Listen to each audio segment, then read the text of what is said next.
ኦርቶዶክሳዊት ተዋሕዶ ቤተክርስቲያናችን በመንበረ ታቦቱ ላይ ምስለ ፍቁር ወልዳ ይልቁኑ ደግሞ መራሒተ ፍኖት የምትባል ጣቷን ወደ ልጇ ወደ ጌታ የምትጠቁምን ስዕል መጀመሪያ የሳለው ሉቃስ ሲሆን ስሎም ለድንግል ማርያም ባሳያት ጊዜ ይህ ስዕል አለ በዚህ ስዕል ላይ ረድኤቴና በረከቴ እስከ ዘላለም ወይም እስከ ዕለተ ምጽአት ይኖራል ብላ እንደባረከችው የቤተ ክርስቲያን ትውፊት ያስረዳል። እቺ ስዕል መንበሩ ላይ መቀመጧ ድንግል ማርያም ኪሩባዊ ሰረገላ ተብላ የተገለጠች ናት። በሐዲስ ኪዳን የእመቤታችን ይሄ ስዕል ሲቀመጥ በብሉይ ኪዳን ግን በቃል ኪዳኑ ታቦት ዙሪያ ማን ነበሩ? ኪሩቤልና ሱራፌል ናቸው። በእውነት ክንፋቸውን ዘረር አድርገው በምስዋው ላይ በመሰዊያው ላይ ነበሩ። በሐዲስ ኪዳን ግን በኪሩቤል ሰረገላ ላይ የሚቀመጠውን ጌታ በጀርባው ያዘለች፣ በክንዷ የታቀፈች፣ በከናፍሯ የሳመች እሷ ማን ናት? ድንግል ማርያም በመሆኗ ምስለ ፍቁር ወልዳ ይልቁኑ ደግሞ መራሒተ ፍኖት የተባለች ድንግል ማርያም እጇን ወደ ልጇ እያመለከተች ትሳላለችና ንሳለማ ንዑ ለስዕለ ማርያም ቡርክት የተባረከች የድንግል ማርያምን ስዕል እንሳለማት ዘንድ ነው ይላል። ለምንድነው በሐዲስ ኪዳን መንበሩ ላይ ድንግል ማርያም መሳሏ ቢባል በብሉይ ኪዳን ኪሩቤል የማን ዙፋን ተሸክመዋል? የእግዚአብሔርን። እሷ ደግሞ በኪሩቤል ሰረገላ ላይ የተቀመጠውን ጌታ በጀርባዋ በማዘሏ በክንዷ በመታቀፏ በከናፍሯ በመሳሟ ከኪሩቤል በልጣለች አልበለጠችም? በአንድ ድምፅ አልበለጠችም? በልጣለች። ሊቁ ምን ይላል? አንቲ ታህቢም ኪሩቤል፣ አንቺ ከኪሩቤል ትበልጫለሽ። ወትፈደፍዲም ሱራፌል፣ ከሱራፌልም ትልቅ ያለሽ። ለምንድነው አባ ጊዮርጊስ ይሄን ያለው? መልስ ይሰጣል። እስመ ሱራፌል ወኪሩቤል በሰረገላ እሳት ይጸውርዎ ልጅሽን አለ። ኪሩቤልና ሱራፌል በእሳት ሰረገላ ይሸከሙታልና ወበምጽናቲው ዘእሳት ይጼኑ መንበሮ፣ ዙፋኑንም በእሳት ምሰሶ ይደግፋሉና። አንቲሰ ጾርክዮ በከርስኪ፣ አንቺ ግን ያን አምላክ በማህፀንሽ ተሸከምሽው። ወሃቀፍክዮ በአብራክኪ፣ በጉልበቶችሽ ታቀፍሽው። ወሃዘልክዮ በዘባንኪ፣ በጀርባሽም ምናልሽው አዘልሽው። ህየንተ ሰረገላ እሳት አብራክኪ ኮና፣ በእሳቱ ሰረገላ ፋንታ ጉልበቶችሽ ተተኮ። እሳታውያን የሆኑ ኪሩቤልና ሱራፌል በእሳት ዙፋን ላይ ሲሸከሙት፣ ድንግል ማርያም ግን በእውነት በኪሩቤል ሰረገላ ላይ የሚቀመጠውን ጌታ በክንዶቿ ታቅፈዋለችና በእውነት ሊቁ ምን አለ? ህየንተ ሰረገላ እሳት አብራክኪ ኮና፣ በእሳቱ ሰረገላ ፋንታ ጉልበቶችሽ ተተኩ። ህየንተ ምጽናቲው ዘእሳት አእዳውኪ ኮና፣ በእሳቱ ምሰሶ ፈንታ ምኖችሽ ተተኩ? እጆችሽ ተተኩ።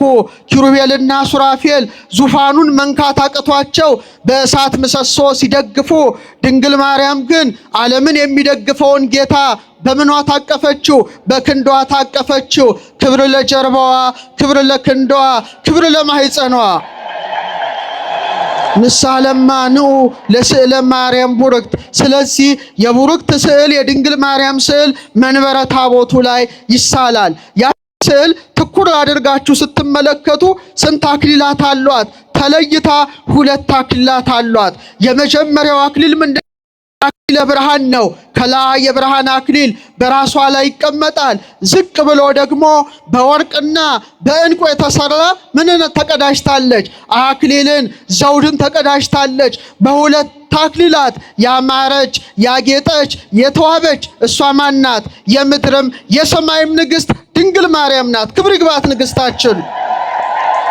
ስለዚህ ሉቃስ በሳላት ስዕል ላይ ከላይ አክሊለ ብርሃን አድርጎ ከታች ደግሞ በወርቅ የተሰራ ዘውድን አቀዳጅቶ ድንግል ማርያም በእውነት የምድርም የሰማይም ምንድናት? ንግሥት መሆኗን መሰከረላት። ስለዚህ ስዕሏ ፊት ቆመን በምንጸልይበት ጊዜ ሁለቱን አክሊላት ስንመለከት በምድርና በሰማይ ንግሥት ፊት ቆመን ጸሎታችንንና ልመናችንን ወደ ንጉሠ ሰማያት ወደ ክርስቶስ እንድታሳርግልን ምን እንላታለን? እንማጸናታለን። ድንግል ማርያም ምናችን ናት? ንግሥታችን። እስቲ በሉ ድገሙት እስቲ። ንግስታችን ናት። ኢሳይያስ መሰከረላት በምዕራፍ 49 ቁጥር 23 ላይ ንግስተ ንግስታት ስለሆነች ምን አላት? ነገስታ ማሁትኪ ነገስታት አለ አያቶችሽ አባቶችሽ ናቸው። ወነጋሲያት አጻንያትኪ ንግስታቱ አለ ገረዶችሽ ናቸው አለ። ምኖችሽ ናቸው? ገረዶችሽ ናቸው። ወይ ሰግዱ ለኪ ውስተ ገጸ ምድር ግንባራቸውን ዝቅ አድርገው ምድር አስነክተው ይሰግዱልሻል። ወይ ልህሱ ጸበለ እግርኪ የእግርሽንም ትቢያ ይልሳሉ በማለት ለንግሥተ ሰማያት ወምድር ለድንግል ማርያም የሚገባውን የአክብሮትን ስግደት ታላቁ ነቢይ ኢሳይያስ መስክሯልና በስዕሏ ፊት እንሰግዳለን እኛ ኦርቶዶክሳውያን። ንግሥታችን ናት፣ ንግሥታችን ናት። ኢሳይያስ ብቻ መስክሮ አልቀረም። ዮሐንስ በራእዩ በምዕራፍ 12 ቁጥር 1 ላይ ወአስተርአየ ተአምረ አቢበ ውስተ ሰማይ በሰማይ ውስጥ አለ ታላቅ ምልክት ታየ አለ። ቀና ብሎ ሲመለከት ማንን ተመለከተ? ወንድ ልጅ የወለደችውን ድንግል ማርያምን ተመልክቷል። ሲመለከታት ደግሞ እንዲሁ አላያትም። ብእሲትን ተትለብስ ፀሐየ ፀሐይን ተጎናጽፋ ምንን ለብሳ? ድገሙት፣ ምንን ለብሳ? ፀሐይን ተጎናጽፋ ወወርታይተ እገሪሃ ጨረቃን ከእግሮቿ በታች ጫማው አድርጋ ወዲበ ርእሳኒ አክሊል ዘአሰርቶ ክሌቱ ከዋክብት በራሶቿም ላይ ንግሥተ ንግሥታት ናትና 12 ከዋክብት ያለበትን ዘውድ ደፍታ ድንግል ማርያም በሰማይ ተገለጠች። ደስ ይበላችሁ። አዎ ብዙ ንግስታት ምድራችን አስተናግዳለች። በሀገራችን እንኳን እነ ንግስት ምንትዋብ እነ እቴጌ ጣይቱ እነ ንግስተ ንግስታት ዘውዲቱ ከባህር ማዶ እነ ንግስት ቪክቶሪያ ይጠቀሳሉ። እነዚህ ሁሉ ንግስታት የወርቅ ካባ ተጎናጸፉ እንጂ ፀሐይን ተጎናጸፉ አልተጎናጸፉም። ንግስታቱ የወርቅ ጫማ ተጫሙ እንጂ ጨረቃን ጫማ አደረጉ አልቻሉም። ንግስታቱ የወርቅ የዕንቁ ዘውድ ደፉ እንጂ ከዋክብትን መድፋት አልቻሉም። ድንግል ማርያም ግን የቀን ጌጥ ፀሐይን ተጎናጽፋ የሌሊት ጌጦች የሆኑ ጨረቃን ተጫምታ ከዋክብትን ደፍታ በሁለቱም ጌጦች አጊጣ የምድርና የሰማይ ንግስትነቷን ለዮሐንስ ገለጠች። ለኛም ትግለጥልን ድንግል ማርያም እናታችን። አዎ ያሬድ ምን አለ በአድናቆት? እግዝእትነ ለቃል መዝገቡ ለወርቅ ክበቡ ለፀሐይ ለህቡ እመቤት ያለ የቃል ማደሪያው የጨረቃ ክበቡ የፀሐይ ምኑ ነሽ አለ ግለቱ አንቺ ነሽ። ፍሬዚያኪ ለበሉ ይጠቡ አንቲ ያሌቡ ያንቺን ፍሬ በሉ አለ ይራቀቃሉ። አንቺ አለ ልብ የምታስደርጊ ዛፍ ነሽ እንዳለ ፀሐይን የተጎናጸፈች ጨረቃን የተጫማች ከዋክብትን የደፋች በመሆኗ ድንግል ማርያም 2 አክሊል ስዕሏ ላይ ይቀመጣል። ከዛ ይሄን በማድነቅ ዝቅ ስትሉ ግንባሯ ላይ ታላቅ የሆነ አብይ ኮከብ አለ። አይታችሁታል አይደለ? ግንባሯ ላይ ትልቅ ኮከብ አለ። ይሄ ኮከብ ቅርጹ ቢለያይም በቅዱሳት ስዕላት ትውፊት ግን 8 ቅርጽ ያለው ኮከብ ታላቅ አብይ ኮከብ ግንባሯ ላይ ይደረጋል። በትከሻዋ አንድ፣ በአንዱ ትከሻዋ አንድ፣ ይልቁኑ ደግሞ 8 ቅርጽ ያለው ኮከብ ምኗ ላይ ይሳላል? ግንባሯ ላይ ይሳላል። 8 የምን ቁጥር ነው? የሕይወት ቁጥር ነው። 7 የምን ቁጥር ነው? የሥነ ፍጥረት ቁጥር ነው። ሕይወት ክርስቶስን የወለደች ማን ናት? አረ ድምጻቸው አይሰማም። ድንግል ማርያም እናታችን ናት። አዎ 7 ዕለታት አሉ። 7 መገብተ ዕለታት አሉ። እሁድ 1 ብለን ቅዳሜ 7 ብለን ሰኞ እንደገና እሁድ መልሰን ከዛ ሰኞ 2 እያል እንቀጥላለን እንጂ 8 አንልም። 8 ማለት ከዚህ ዓለም ውጭ ያለ የሕይወት ቀመር ይባላል። የክብር ባለቤት ጌታችን መድኃኒታችን ኢየሱስ ክርስቶስ ኢየሱስ የሚለውን ስም ያገኘው በስንተኛው ቀኑ ነው? በ8ኛው ቀኑ ነው። የሱ ቁጥር ነው። ወልደ ዳዊት ወልደ አብርሃም የዳዊት ልጅ ይባላል፣ የአብርሃም ልጅ ይባላል። ዳዊት ስንተኛ ልጅ ነው? 8ኛ ልጅ ነው። አብርሃም ምንድነው? 8 የወለደ በ8ኛው ቀን የግዝረት ሕግ የተሰጠው ነው። ኖህም 8 ሆኖ ምን ውስጥ ተርፏል? ምን ውስጥ ተርፏል? መርከቡ ውስጥ ተርፏል። ድንግል ማርያምም በእውነት ከዚህ ዓለም ነውር በእውነት ከዚህ ዓለም መቅሰፍት የምንሰወርባት በእውነት ኖህን የመራሽ ታላቅ ኮከብ ናት። ክብር ለዚህ ኮከብ ይሁንና አዎ ያሬድ ምን ይላታል? ይእቲ ተአቢ ማንስት፣ እሷ አለ ከሴቶች ትበልጣለች። ለምን?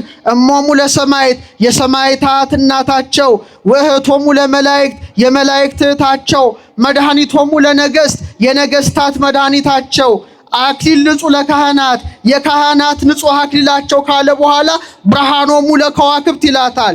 የከዋክብት ብርሃናቸው ካለ በኋላ ኮከብ ስርግው ሀበ ማርያም ሀደረ፣ ያጌጠው የተሸለመው የአጥቢያው ኮከብ በኮከቧ በድንግል ማርያም አደረ። ክብር ለዚህ ኮከብ፣ ክብር ለዚህ ኮከብ ይሁን። ስለዚህ ግንባሯ ላይ 8 ገጽ ያለው ኮከብ ተስሎ ስናይ በእውነት ወደ ሕይወት ክርስቶስ የምትመራን አማናዊት ኮከብ ድንግል ማርያም እንደሆነች እናውቃለን፣ እንረዳለን።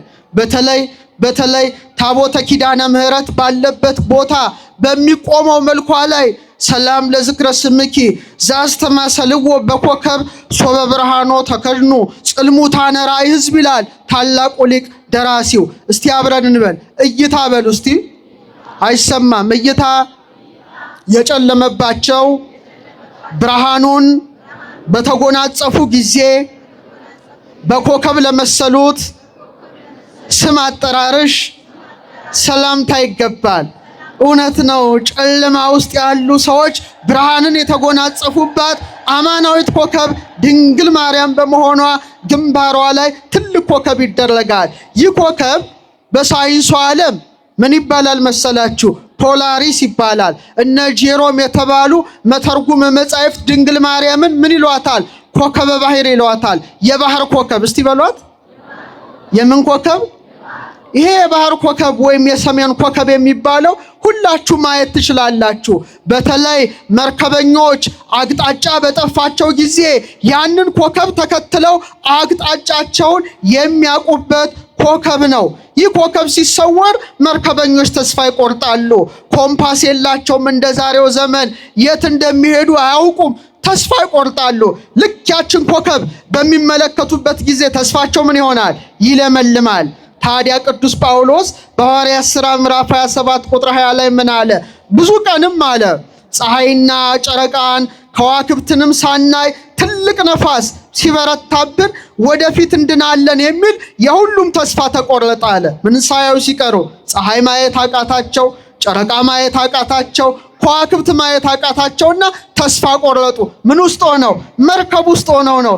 ታዲያ ማዕበል ውስጥ ያሉ የሚቸገሩ ሰዎች ኮከቡን ሲያዩ እጅግ እንደሚደሰቱ እውነተኛውን የአጥቢያ ኮከብ ኢየሱስ ክርስቶስን የወለደች ድንግል ማርያም ኮከባችን ናት። ወደ እውነተኛው ፀሐይ ወደ ክርስቶስ ትመራናለችና ስዕሏ ላይ ትልቅ ኮከብ ተስሎ እንመለከታለን። ከቃሉ ጋር ናችሁ?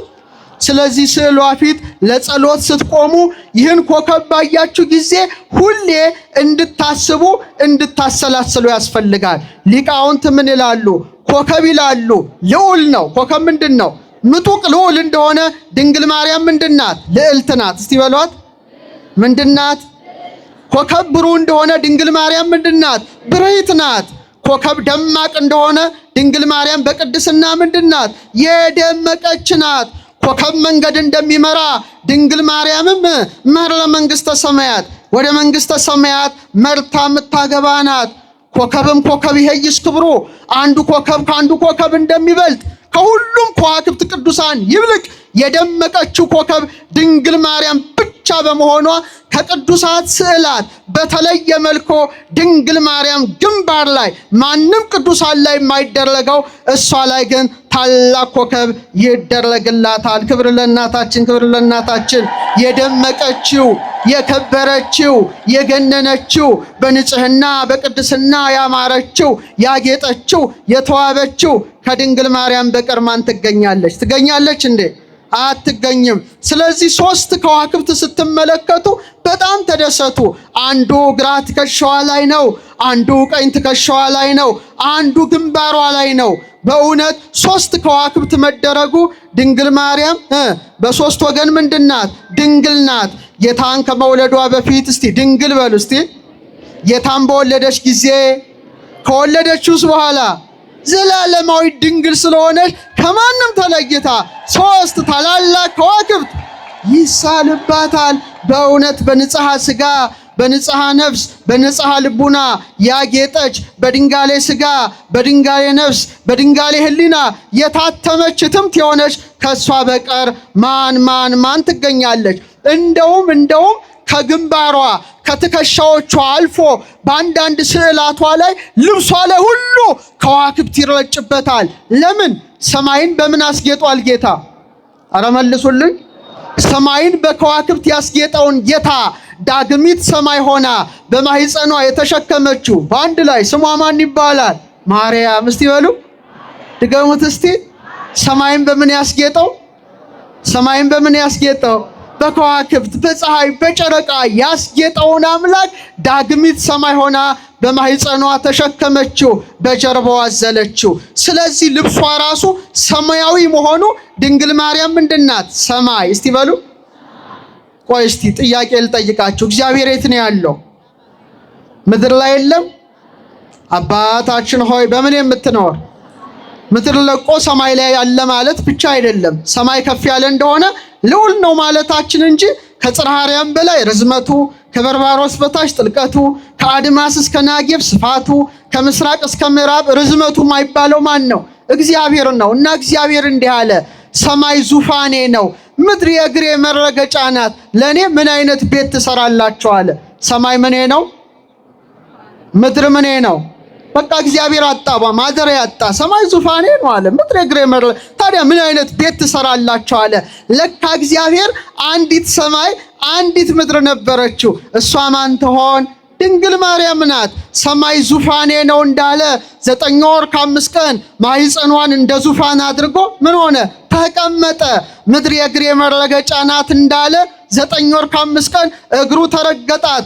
ዳግሚት ሰማይ ዳግሚት ምድር ሆና ተገኝታለችና በልብሷ ላይ ከዋክብት ተበትነው ከርሰ ድንግል አብዮተ ለዓለም አየራት።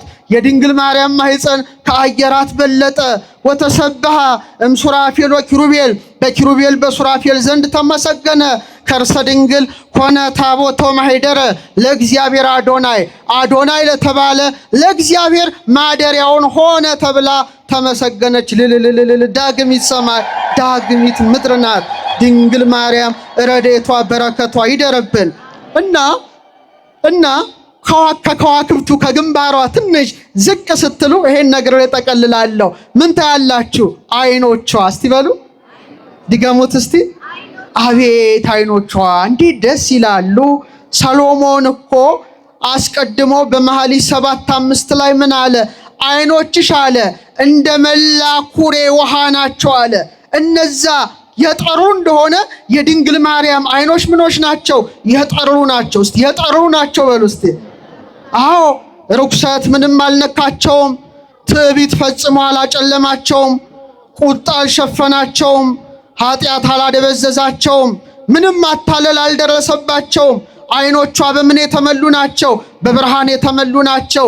በርኅራኄ የተመሉ ናቸው። በፍቅር የተመሉ ናቸውና ምእመናን በስዕሏ ፊት ቆመው ሲጸልዩ ልጅ የእናቱን አይን አይቶ ሮጦ ወደ እቅፏ እንደሚገባ ልባቸው በፍቅር እቅፏ ውስጥ ምን ይሆናል? ይገባል።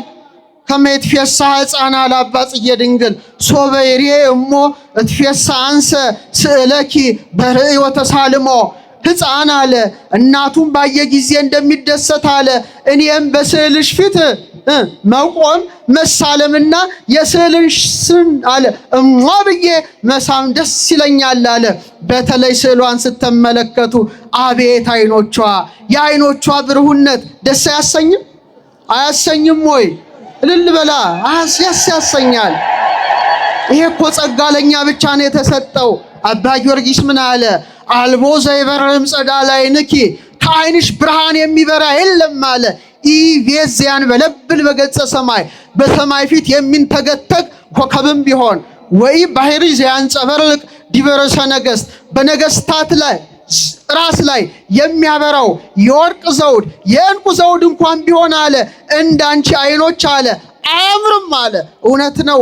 የድንግል ማርያም አይኖች የተለዩ ናቸው። ርኩሰት ያላያቸው አይኖች ናቸው። በቤተ መቅደስ ሳለች አይኖቿ ማንን ተመለከቱ? ፋኑኤልን። እስቲ በሉ መላእክትን ተመለከቱ። የካህናት አገልግሎትን ተመለከቱ። አይኖቿ አላደፉም። ሁሌ ወደ ምስራቅ ትመለከት ነበረ። የኢሳይያስን መጽሐፍ ታነብ ነበረ። የነ ዘካርያስን አገልግሎት ታያለች። መላእክት ለመመገብ ለምስጋና ሲወጡ ሲወርዱ ትመለከታለች። ከዚህ የበለጠ የሚያምር አይን የት ይገኛል? የመጀመሪያዋ ሴት የሔዋን አይኖች የጨለሙ አይኖች ናቸው። ደም የተመላባቸው አይኖች ናቸው። የደፈረሱ አይኖች ናቸው። ሔዋን ማንን አየች? እባቡን አየች። አካለ ከይሲ ማደሪያ ልሳነ ከይሲ መናገሪያ ያደረገው ዲያብሎስ ያደረበት ምኑን አየች? እባቡን ተመለከተች። የተከለከለችውን የዛፍ ፍሬ ተመለከተች። የድንግል ማርያም አይኖች ግን ማንን አዩ? ከእግዚአብሔር ተልኮ የመጣውን ብርሃን።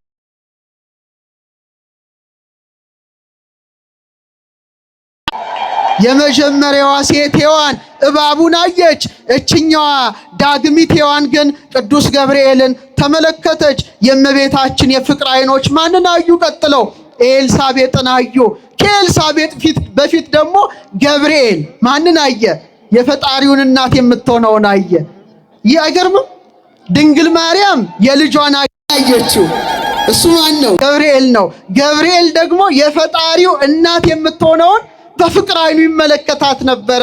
ኋላ ወደ ኤልሳቤጥ ቤት ሄዳ ኤልሳቤጥን ስታያት ወዲያው የእመቤታችን አይኖች ፍቅርን ያስተላልፋሉ፣ ሰላምን ያስተላልፋሉ፣ ደስታን ያጎናጽፋሉና መንፈስ ቅዱስ በኤልሳቤጥ መላ፣ ጽንሱም በደስታ ዘለለ። ዛሬም በስዕሏት ፊት ስንቆም ሕይወታችን ሁሉ በደስታ በሰላም በፍቅር ይመላልና እንኳን ደስ አላችሁ ኦርቶዶክሳውያን። ስለዚህ የድንግል ማርያም አይኖች ተለቅ ተደርገው ይሳላሉ። ሉቃስ ሲስላቸው ትልቅ አድርጎ ነው የሳላቸው። ለምንድን ነው? ለመጀመሪያ ጊዜ እግዚአብሔርን ያዩ አይኖች የማን አይኖች ብቻ ናቸው? አረ ንገሩኝ። የድንግል ማርያም አይኖች ናቸው። በጣም ይገርማል። አንድ ሕፃን ሲወለድ መጀመሪያ የምታየው ማናት? እናቱ ናት። እሱም የሚያየው ማንን ነው? እናቱን ነው። ስግው ቃል ክርስቶስ ስጋን ተዋህዶ በተገለጠ ጊዜ በቤተልሔም በወለደችው ጊዜ ኪሩቤል እንዳያዩት ክንፋቸውን የሚጋርዱለትን ጌታ ድንግል ማርያም ግን በክንዷ አስተኝታ በፍቅር አይኖቿ አይኑን አየች። ደስ ይላል። አምላክን ያዩ አይኖች የድንግል ማርያም ብቻ ናቸው። ለዚህ ነው ሊቁ ምን አሉ? እግዚአብሔር አሉ አይኑን ሲገልጥ የተመለከታት አይኑንም ሲጨፍን ያያት ድንግል ማርያምን ብቻ ነው አሉ። አቤት እንዴት አይነት አገላለጥ ነው! እግዚአብሔር አይኑን ሲገልጥ የተመለከታት በቤተልሔም ግርግም ሰው ነው፣ ፍጹም ሰው ነው። አይኑን ሲገልጥ ያቀፈችው እናቱ ናት። የምትስመው ማናት? የምትዳስሰው ማናት? አይኑን የምታየው ማናት?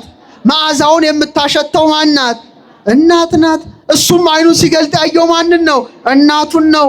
33 ዓመት ከ3 ወር በምድር ላይ ኖሮ በቀራንዮ በዕፀ መስቀል ሲሰቀል አሁንም እናቱ ነበረች። እነኋት እናቴን አደራ ካለ በኋላ ነው አይኑን የጨፈነው። ቅድስት ነፍሱን ከስጋው የለየው። አምላክ ያያት አይን፣ አምላክን ያየች አይን የድንግል ማርያም አይኖች ናቸውና በረከቷ ረድኤቷ ይደርብን። አመስግኗት፣ አመስግኗት፣ አመስግኗት። እስቲ አብረን እንበል። ሔዋን በሉ እስቲ የወንድሙን ደም ያፈሰሰ ቃየልን ተመለከተች። ድንግል ማርያም ግን ለወገኖቹ ደሙን ያፈሰሰ ኢየሱስ ክርስቶስን አየች። ክብር ለዓይኖቿ። የሔዋን አይኖች አይደሉም። እና የድንግል ማርያም አይኖች በጣም የተለዩ አይኖች ስለሆኑ ጎላ ተደርገው ይሳላሉ። በኋላ ዝቅ ብላችሁ ስትመለከቱ ግን ጆሮዋ በጣም አይታይም፣ ጫፉ ብቻ ሆኖ እንዲታይ ሆኖ ተስሏል። በደንብ አድርጋችሁ መጎናጸፊያ አሻሻለ እዚህ ጋር ብቻ በትንሹ ወጥቶ ይታያል። ለምንድን ነው ይሄ የሆነው? በእውነት የድንግል ማርያም ጆሮዎች ከዚህ ዓለም ምኖች የራቁ ናቸው። ከዚህ ዓለም ከንቱ ነገሮች የራቁ ናቸው። ከንቱ ድምፅንም አይሰሙም ነበረ። ዳዊት ስለ ጆሮዋ ዘመረ። ምን አለ? በመዝሙር 44 ቁጥር 10 ላይ ስሚ ወለቴ ወርኢ ወአጽሚ ዝነኪ፣ ልጄ ስሚ አለ። ምን በይ? ስሚ። ምንድነው የምትሰማው? ርሲ ሕዝበኪ ወቤተ አቡኪ፣ ወገንሽን የአባትሽን ቤት እርሺ። ንጉሥ አለ ውበትሽን ወዷል። ንጉሡ ማን ነው? ክርስቶስ ነው። ውበቱ ምንድን ነው? ስነ ሥጋዋ ነው። ዳዊት ምን አለ? ያንን ነገር አድምጪ አለ። ደራሲው ተረጎመው የጆሮዋን ነገር። እግዚአብሔር ነጸረ ሁሉ ዓለመ ወይረከበ ማርያም ዘከማኪ እመ። እግዚአብሔር ዓለምን ተመለከተ፣ ማርያም እንዳንቺ ያለች እናት አላገኘም። ኪያሁሰ ጽጌ ዘእምከርስኪ ተቀስመ፣ አበባ ክርስቶስ ከማኅፀንሽ ተለቀመ። ዳዊት አመረኪን ዘይብል ቅድመ፣ ስምዒ ወለቴ ወሬ ዳግመ፣ እስመ ፈትወ ንጉሥነኪ አዳመ። ንጉሥ ክርስቶስ ያማረውን ውበትሽን አይቷልና ልጄ እይ፣ ስሚ፣ አድምጪ ብሎ ዳዊት አባትሽ አመልክቶሻልና። ክብር ለጆሮዋ፣ በስዕሏ ፊት የሚታየው ክብር ለጆሮዋ። አዎ የድንግል ማርያም ጆሮዎች የእባብን ድምፅ የሰሙ አይደሉም። የሔዋን ጆሮዎች የእባብን ድምፅ ሰሙ።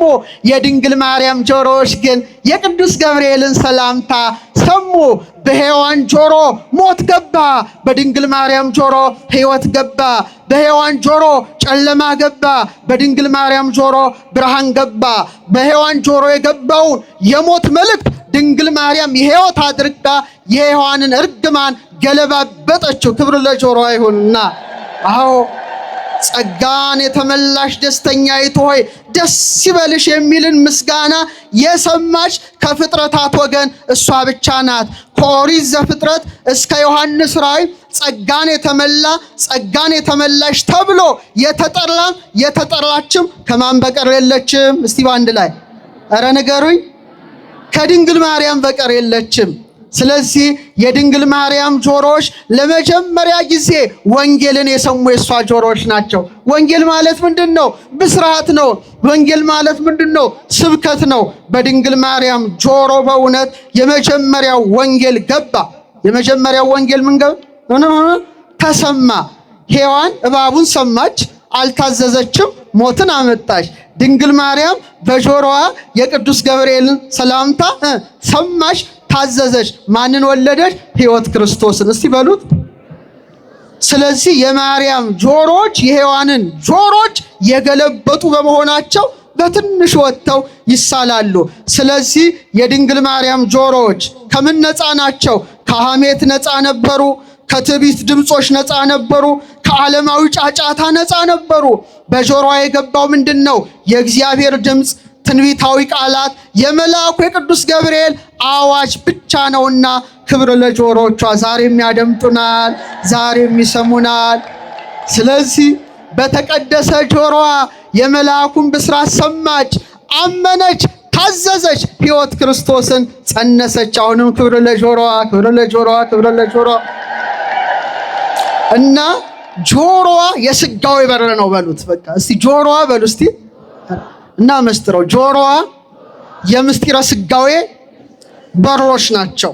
በቃ ወዲያው ይኩነኒ እንደ ቃል ይደረግልኝ ስትል አካላዊ ቃል በማህፀኗ ሲጸነስ ዳዊት የተናገረው ሊፈጸም ከማህፀኗ ቅዱስ ቅዱስ ቅዱስ የሚለውን ድምፅ ስትሰማ አንገቷን ዘንበል አደረገች። ለዚህ ነው ስዕሏ ላይ አንገቷ ምን ሆኖ ይሳላል? ዘንበል ተደርጎ ይሳላል።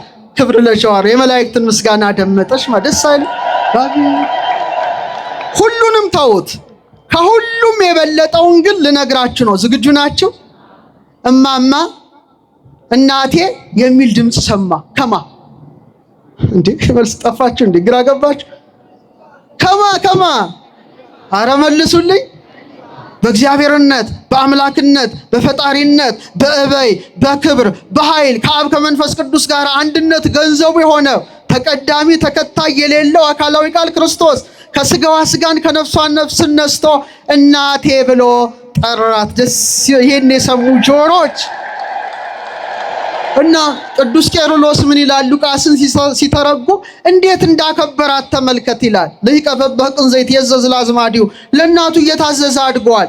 ዓለም የሚታዘዝለት ጌታ ለእናቱ ታዘዘ ካለ በኋላ የሰማችኝ ነው። ታዘዘ። እሷም ሁለት ቃልን ትናገር ነበር ይላል። የእሱ ትርጓሜ ነው። ጌታዬና ልጄ ሁለት ቃል ነው። ምንና ምን?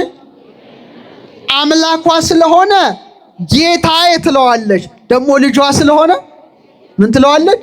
እሱ ደግሞ ምን ይላል? እናቴማ ብሎ ይጠራል።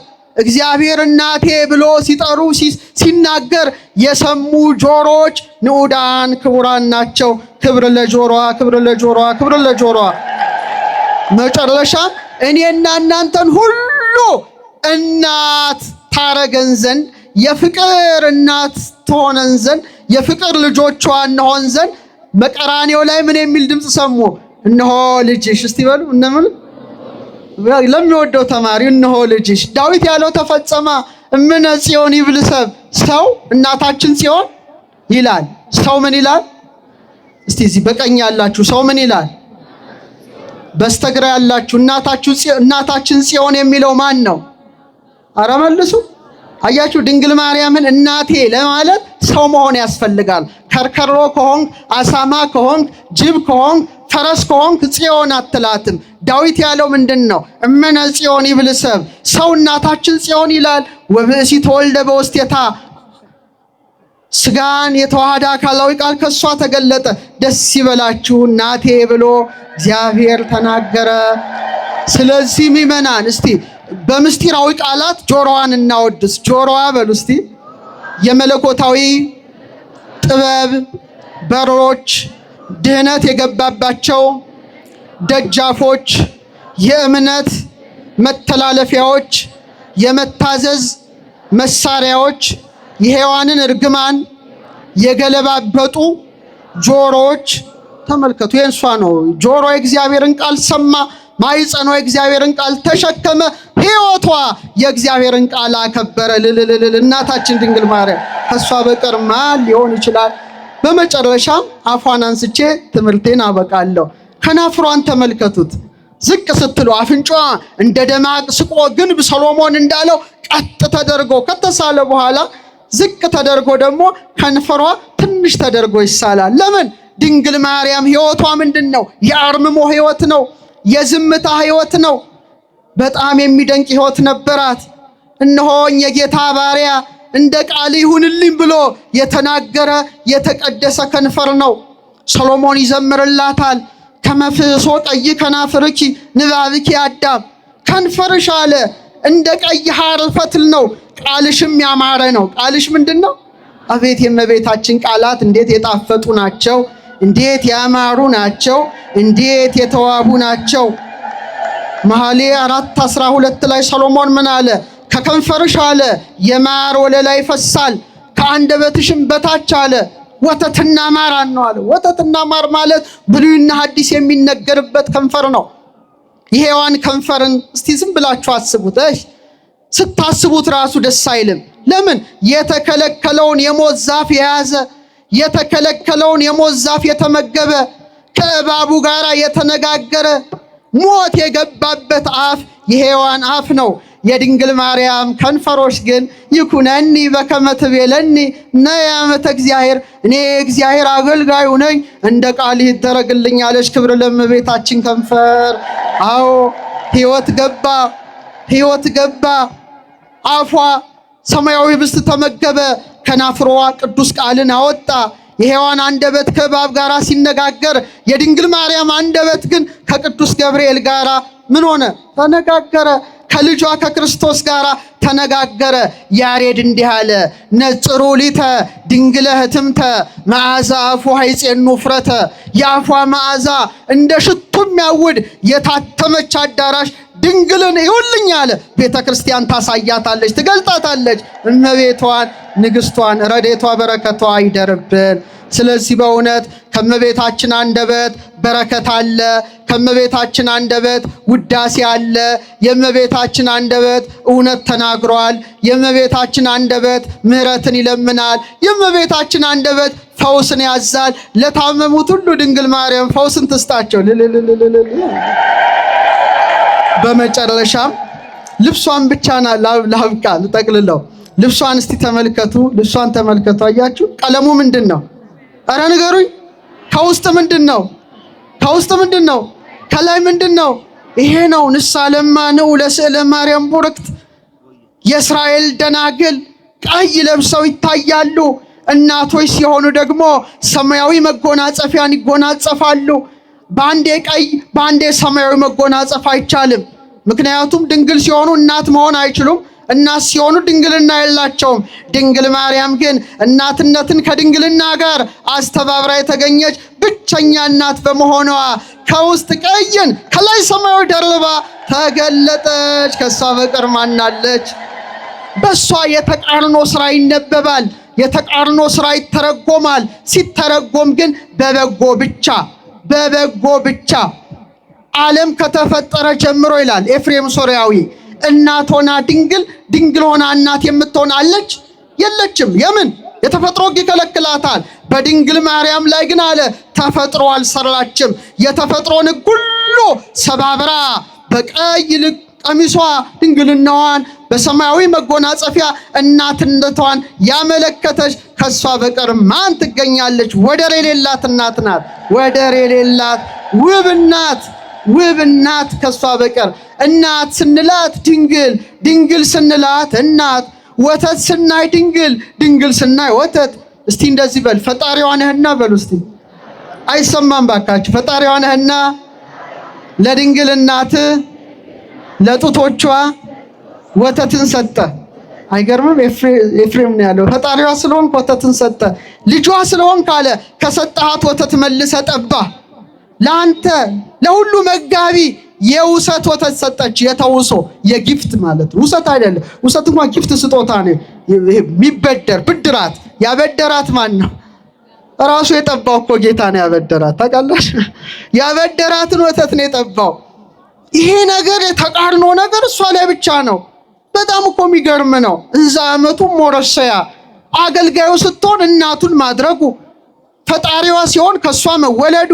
ድንግል ወለደቶ ለፈጣሪሃ ወለሊሁ ፈጠረ ወላዲቶ ኤፍሬም፣ ፈጣሪዋን ወለደችው አለ፣ እሱም እናቱን ፈጠረ። አሁን ዛሬ ደግሞ በተለየ መልኩ 10ኛ ጉባኤ የመጀመሪያዋ ጉባኤ ሐመረኖ ኪዳነ ምህረት አድርገን 10ኛዋን ዛሬ ጃቲ ኪዳነ ምህረት ደግሞ ስናደርግ የልጇ ስዕል የጸባዖት ልጇ ስዕል ደግሞ አብሮ ወጣ። ደስ ይበላችሁ፣ ተባርከናል።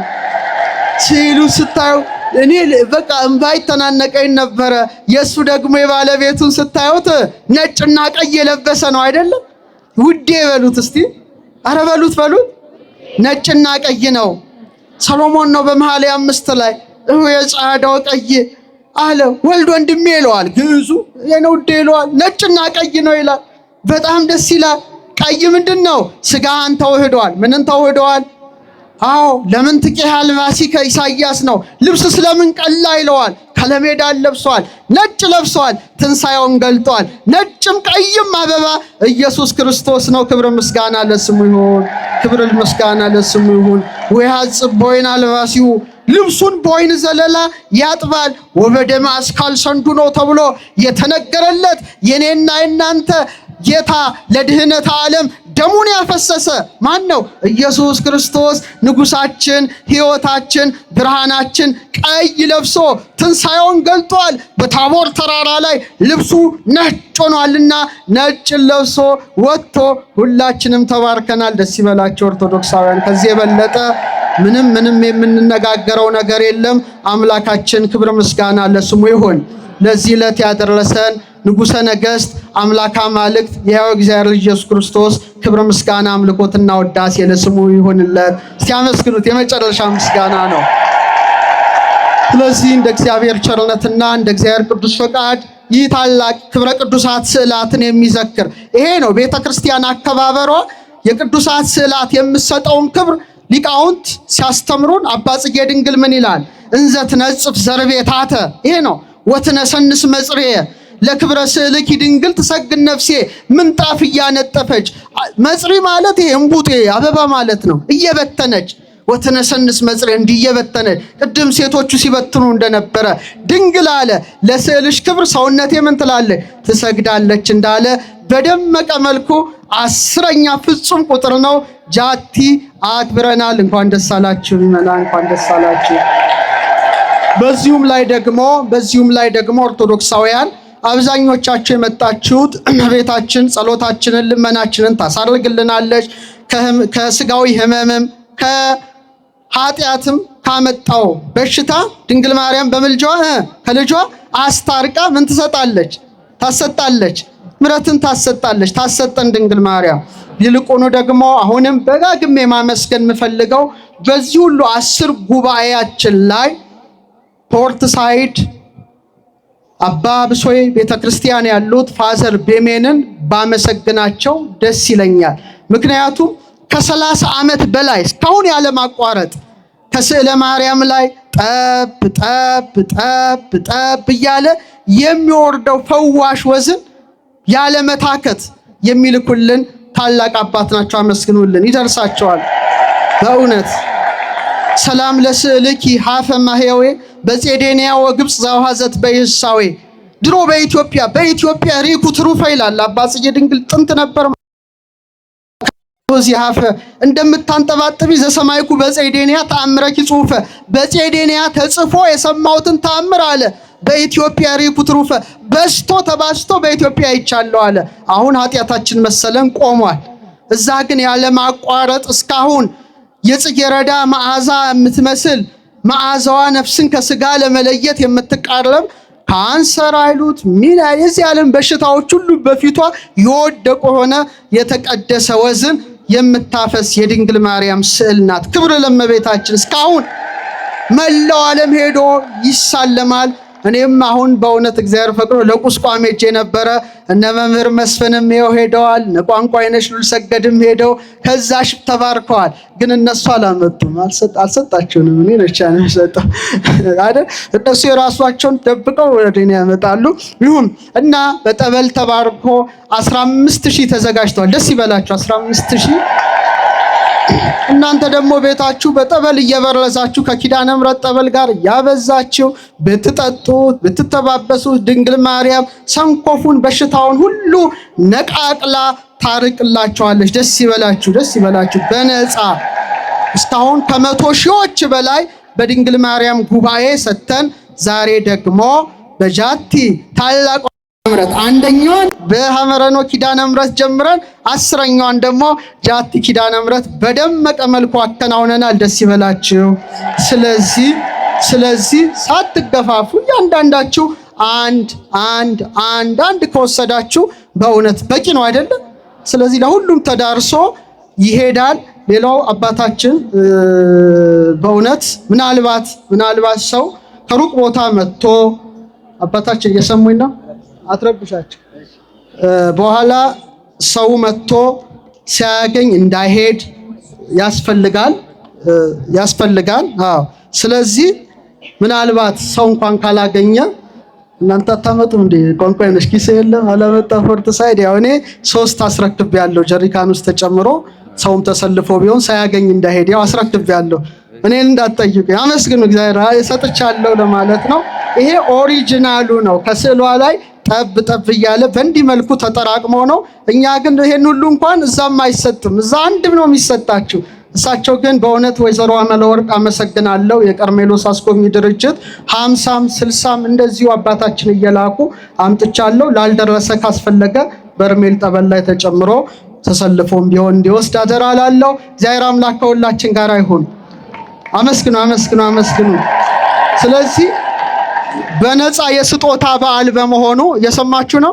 የስጦታ በዓል በመሆኑ ዛሬ ስንት ነው? 16 ነው አይደለ? ስለዚህ ሁላችንም 16 ብር እንስጥ። 16 ብር እንስጣት ለኪዳነ ምሕረት ወይስ አንድ ዜሮ እንጨምር? አባታችን ቆይ እኔ ለመቤታችን ዛሬ ስጦታ ቀን ነው። እኔ ሁሌ በጉባኤ ስንት ዜሮ ልጨምርበት? 16 አንድ ዜሮ ልጨምር? እሺ 1 ዜሮ 160 ብር ነው። 2 ዜሮ ልጨምር? ስንት ዜሮ? 3 ዜሮ። አባታችን ጨካኝ ናቸው። 3 ዜሮ አሉ። ስንት ማለት ነው? 16000 ብር እሰጣታለሁ። እሺ እሰጣለሁ። አሁን ነው አስገባለሁ። ስለዚህ እናንተ 16 ወይም 160 ከቻላችሁ 1600 እኔን እንኳን የሚበልጥ የለም። እሺ ከቻላችሁ ደግሞ ከፍ አድርጋችሁ የእመቤታችን ቤቷ ቢጠናቀቅ መልካም ነው አይደለም? ነው አይደለም? በእውነት እኔ እንደዚህ በዚህ ጉባኤ ተናግሬም ለምኜም አላውቅም። ነገር ግን ሰጥቼ ስጡ ማለት ተገቢ ስለሆነ በእውነት አባይ ባንክ ወንድማችንና ተናገራቸው ንገራቸው። ሁሉም ሰው ደግሞ ሞባይሉን አውጥቶ ጠቅ አድርጎ አሁን ልመናም አደራ እንደማይኖር ተስፋ አለኝ። በሞባይሉ ግን ትራንስፈር እንደሚያደርግ ደግሞ ሙሉ ሰጧታላችሁ ለእመቤታችን። እስቲ እጅ አውጡ ምሰጧት 16 ብር። እሺ 160 የሚሰጥ አራል ይሰጣል። 1601 ይሰጣል። እስከ 1.6 ሊሰጥ ይችላል። እግዚአብሔር አምላክ ከሁላችን ጋር ይሁን። የአምላክ እናት ረድኤቷ በረከቷ ይደርብን። ይህን ጉባኤ ለማዘጋጀት በእውነት ደፋ ቀና ያላችሁ የቤተ ክርስቲያኗ ስብከተ ወንጌል ክፍል ከአስተዳደር ክፍሉ ጋራ የሰንበት ትምህርት ቤት አገልጋዮች፣ አበባ የበተናችሁ፣ ዲኮርን የሰራችሁ፣ በአጠቃላይ በረከተ ሥጋ በረከተ ነፍስ ድንግል ማርያም ታሰጠን ታሰጣችሁ። እንኳን ለ10ኛው ጉባኤ በሰላም አደረሳችሁ። ወስብሐት ለእግዚአብሔር። የአምላክ እናት ረድኤቷ በረከቷ ይደርብን።